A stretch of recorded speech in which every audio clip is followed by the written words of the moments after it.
Falaremos hoje sobre aquela que talvez tenha sido a experiência mais famosa em toda a história da física. A experiência de Michelson Morley. Ela foi concebida para detectar o movimento da Terra através do éter luminoso. O éter foi uma invenção de físicos do século XIX para explicar como a luz podia ser transmitida através do vácuo entre o Sol e a Terra. A física tem o seu folclore e suas lendas, como qualquer outra cultura. A história de Isaac Newton e da maçã, por exemplo.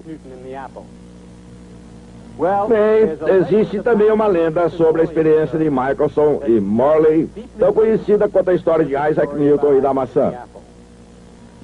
Segundo essa lenda, Michelson e Morley fizeram sua experiência e provaram que não existia o éter.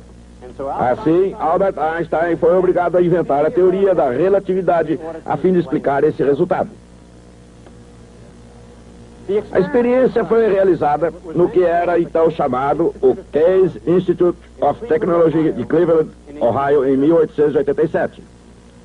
O fato de a experiência ter sido realizada em Cleveland em 1887 equivalia ao fato de a primeira real teoria da eletricidade ter saído da Filadélfia mais de um século antes. Na década de 1880, Cleveland e os Estados Unidos eram ainda um deserto científico, especialmente Cleveland, Ohio. É possível que a experiência de Michelson e Morley tenha sido a coisa mais importante já acontecida em Cleveland até Satchel Paige jogar beisebol pelos índios. O mais notável dessa história talvez seja o fato de Albert Michelson, durante os 50 anos que lhe restaram de vida, ter considerado essa grande experiência um fracasso. Hoje veremos por que isso aconteceu. 1887, época da Rainha Vitória, Rainha da Inglaterra e Imperatriz da Índia. Londres é a capital do comércio mundial. Do outro lado do canal, na Alemanha, uma criança chamada Albert Einstein comemora seus 8 anos. Faz 23 anos desde que James Clerk Maxwell apresentou suas equações para a radiação eletromagnética. Do outro lado do Atlântico, os americanos usufruíam mais de 2 décadas de paz e prosperidade desde o fim da terrível guerra civil. Ondas de imigrantes da Europa engrossam a população dos Estados Unidos. A fronteira ocidental está sendo colonizada e se firmando. Hoje, 1887 nos parece uma época de tranquilidade, não apenas no comércio e na política, mas também na ciência. Muitos físicos acreditavam que todas as grandes descobertas já haviam sido feitas. A física atingira um estado de perfeição decididamente etérea. De fato, o conceito do éter era um dos princípios centrais.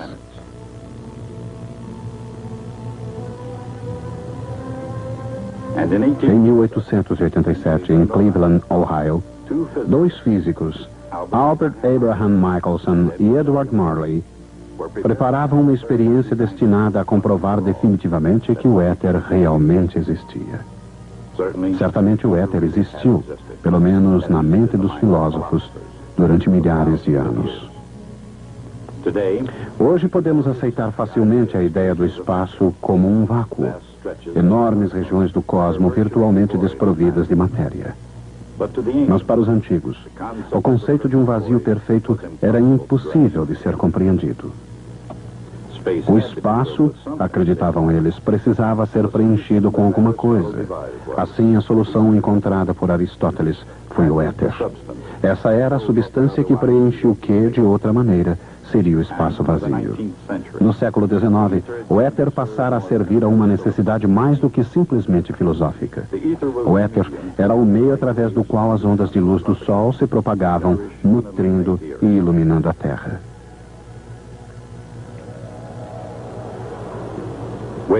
As ondas podem se propagar na superfície da água, ou através de um cristal, ou através do ar de uma sala de concertos. Mas qualquer onda é um distúrbio que passa através de um meio, de um ponto para outro. Em outras palavras, sempre que há uma onda, alguma coisa deve estar ondulando. Mas quando as ondas de luz do Sol chegam à Terra através de um espaço aparentemente vazio, o que estaria ondulando? No século XIX, a resposta era tão clara quanto o próprio espaço. Era o éter.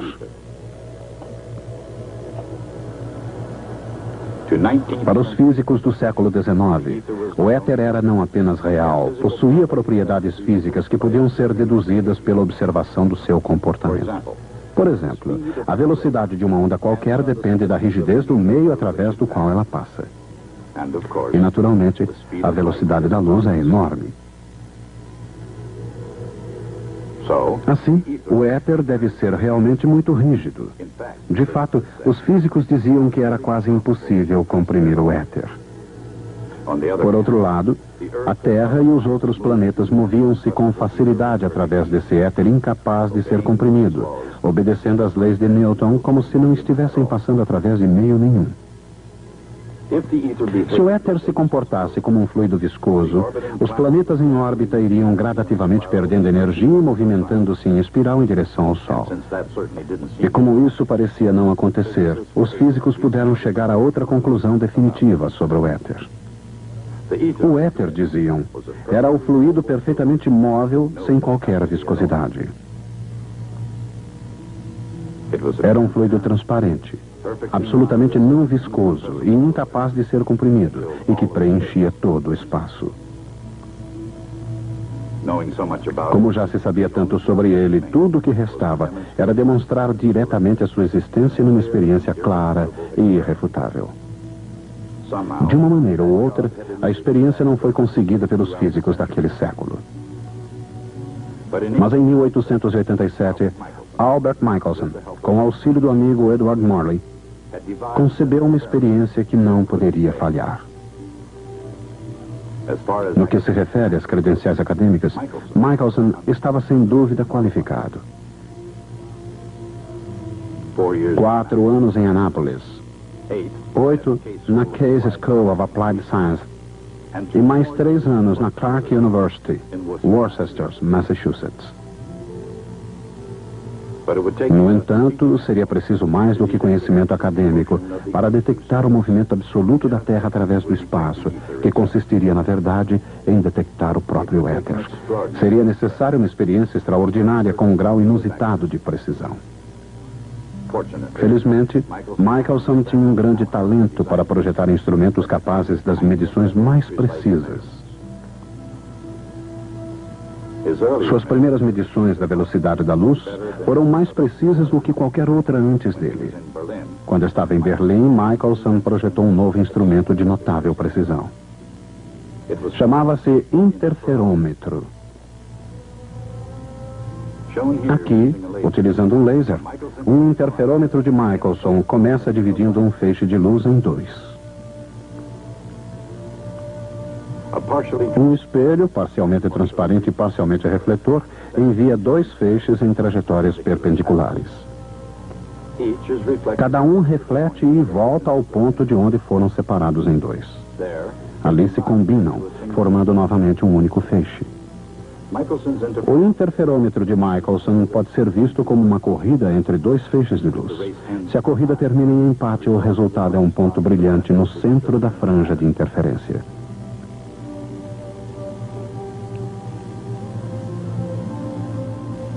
Mas na época de Michelson, acreditava-se que não deveria haver empate, que não deveria haver sequer uma corrida. Isso porque os 2 feixes de luz estariam se movimentando sobre uma estrada em movimento.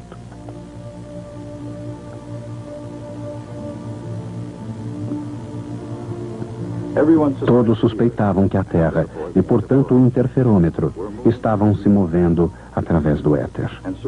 Assim, os feixes deveriam traçar trajetórias bastante diferentes em relação ao éter.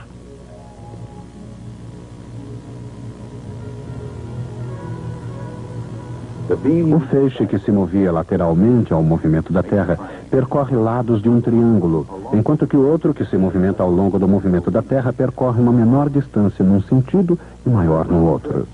Nessas viagens de ida e volta, o feixe ao longo da direção de movimento percorre um caminho mais longo. Assim, o feixe lateral deverá sempre vencer. Michelson sabia que a diferença esperada na chegada dos dois feixes seria muito pequena. Afinal, a velocidade da luz é 3 vezes 10 à oitava potência de metros por segundo, enquanto a velocidade da Terra através do éter é de apenas 3 vezes 10 à quarta metros por segundo. Como os dois feixes iriam para frente e para trás antes de serem comparados, sua diferença de tempo de viagem dependeria dos quadrados dessa razão. Seria uma diferença de apenas uma parte em 100 milhões. Ironicamente, essa minúscula diferença seria a prova exata que Galileu necessitara desesperadamente 3 séculos antes. A prova absoluta e concreta que ele necessitava para demonstrar que Copérnico tinha razão e que a Terra realmente se movimenta em torno do Sol. Talvez Galileu tivesse provado suas ideias se dispusesse de provas científicas concretas de que a Terra se move.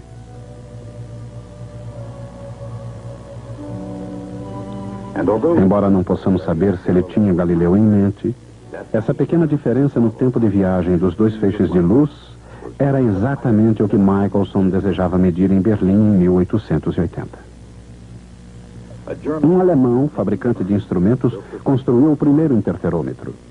Em 1881, quando Michelson foi para Potsdam, levou junto um instrumento. Era realmente um instrumento muito sensível. Tão sensível que as carruagens puxadas a cavalo e até mesmo os pedestres que passavam na rua afetavam as medições. Cada tentativa significava quase um dia inteiro para obter uma única medição. Assim, ao não observar o efeito éter em suas experiências, não ficou preocupado. Pensou, com toda razão, que o seu instrumento não era assim tão confiável. O tempo passou e Michelson não mexeu mais com o interferômetro. Voltou aos Estados Unidos e assumiu um cargo no Case Institute de Cleveland. Durante esse período, Michelson e Edward Morley, físico e químico da Western Reserve University, tornaram-se colegas e grandes amigos. Enquanto isso, outros físicos pediam que tentasse novamente detectar o éter. Assim, em 1887, Michelson pediu ao amigo Morley que trabalhasse com ele no desenvolvimento de um novo e altamente sensível interferômetro. O novo interferômetro era 10 vezes mais sensível que um instrumento de 1880. Michelson vinha pensando na maneira de tornar o interferômetro estável e imune à passagem de carruagens e pessoas. Os espelhos repousavam sobre uma enorme base de arenito que flutuava num reservatório de mercúrio. Quando Michelson e Morley testaram o novo interferômetro, ficaram emocionados e felizes. O instrumento oferecia toda a estabilidade e sensibilidade desejadas e deveria facilmente detectar a pequena diferença no tempo de viagem dos dois feixes de luz através do éter.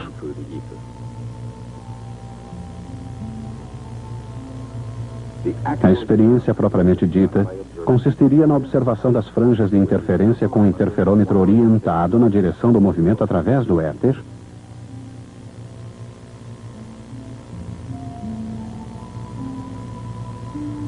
e depois girando-o.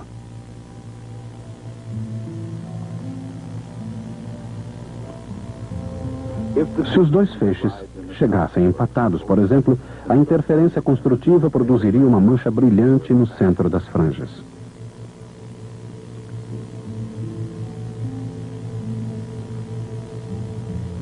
Mas se um dos feixes chegasse um pouco na frente do outro, a interferência destrutiva deixaria o centro escuro.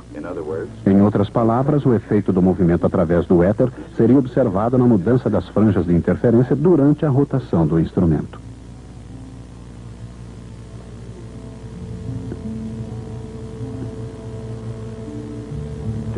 Para grande surpresa de Michelson e Morley e de todo mundo, não foi registrada qualquer mudança nessas franjas. O que significa que não houve atraso na chegada dos dois feixes. Nada, nenhuma diferença.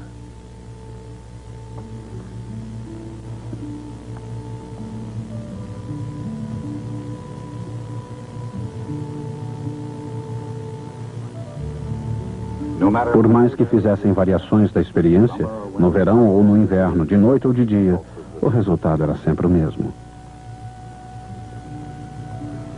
A luz viaja aparentemente à mesma velocidade em todas as direções, em completo desacordo com a ideia da Terra se movimentando através do éter.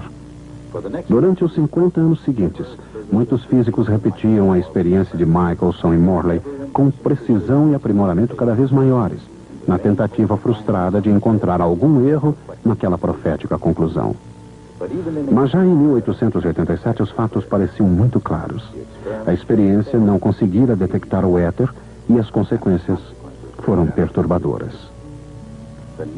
O resultado negativo foi quase tão perturbador para Michelson quanto para a física como um todo. Ele acreditava firmemente na existência do éter e achava que ele e Morley simplesmente não haviam conseguido detectá-lo. Apoiado num lendário senso de humor, Michelson continuou suas pesquisas através dos anos, obtendo sucesso como um virtuoso da física experimental. Mesmo assim, ele viveu atormentado pelos resultados, ou a falta deles, de sua experiência com Edward Morley. Vista de uma perspectiva histórica, a ideia do éter foi de uma enorme importância. Em 1887, sua existência era tão importante quanto a localização do Sol nos dias de Copérnico.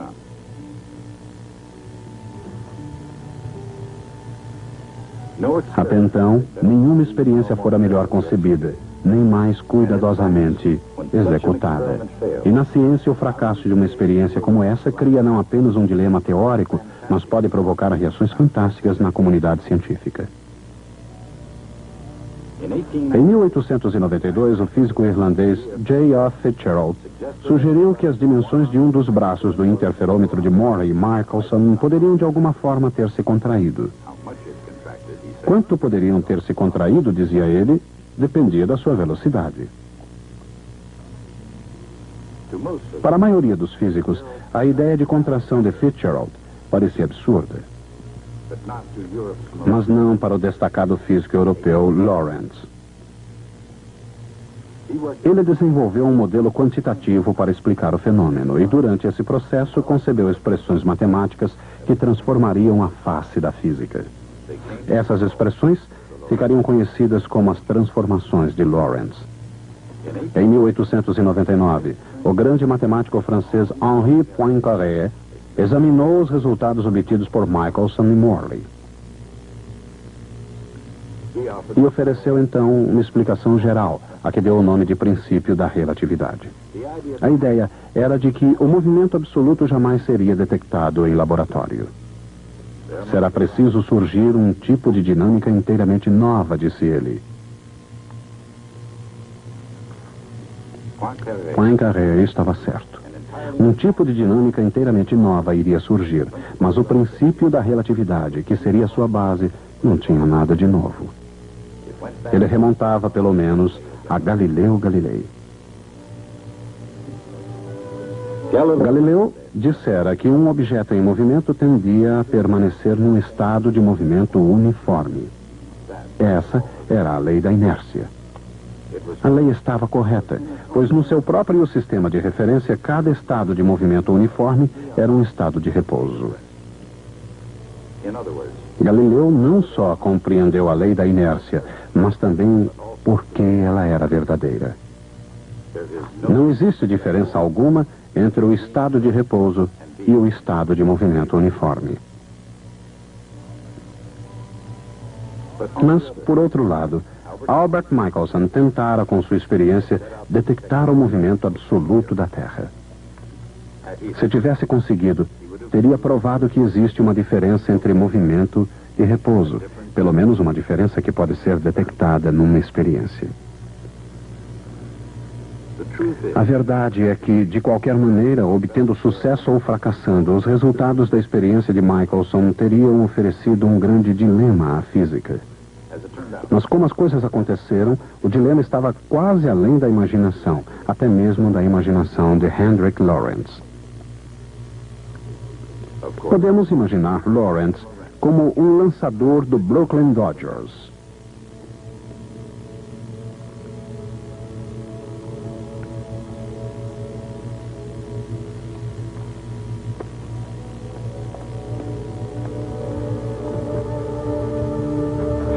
Suponhamos que ele tenha sido capaz de lançar uma bola a 0,6 da velocidade da luz, passando por Albert a mesma velocidade.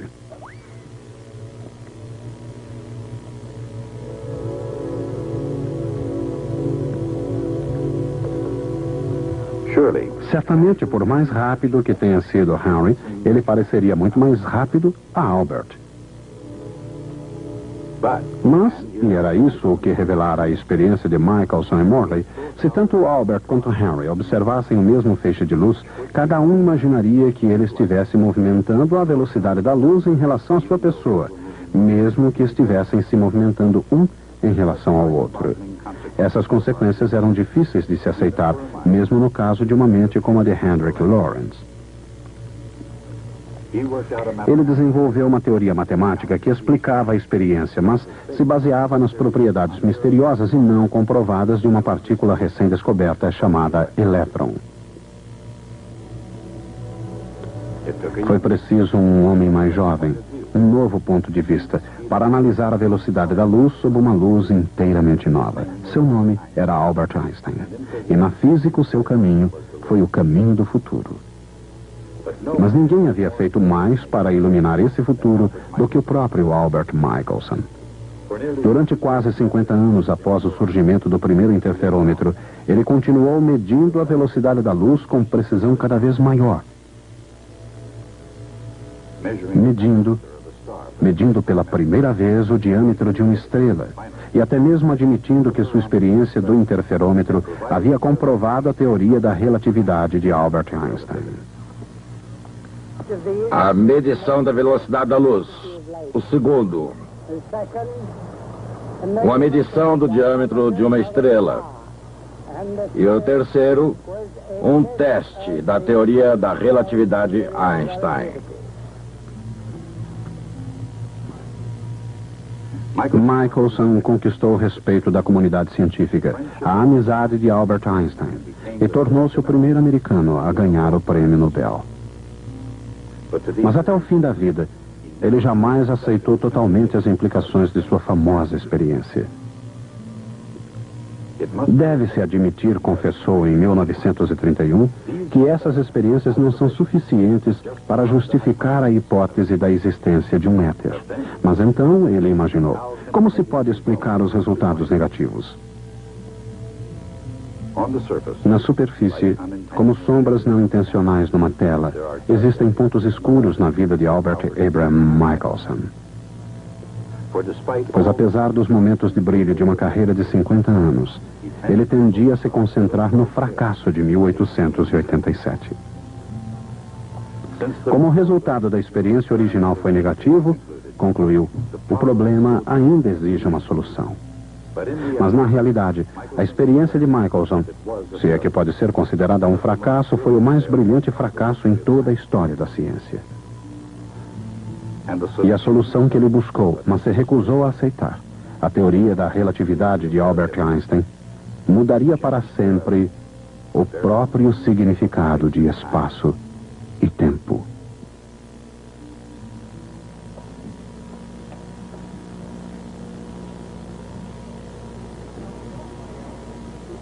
Muitas vezes ensinamos física sob uma perspectiva histórica. A finalidade, naturalmente, é estudar física e não história. Muitas vezes alteramos a história. Contamos não o que realmente aconteceu, mas o que deveria ter acontecido. Suponha que isso satisfaça algum objetivo pedagógico. Permita então que lhes diga o que deveria ter acontecido.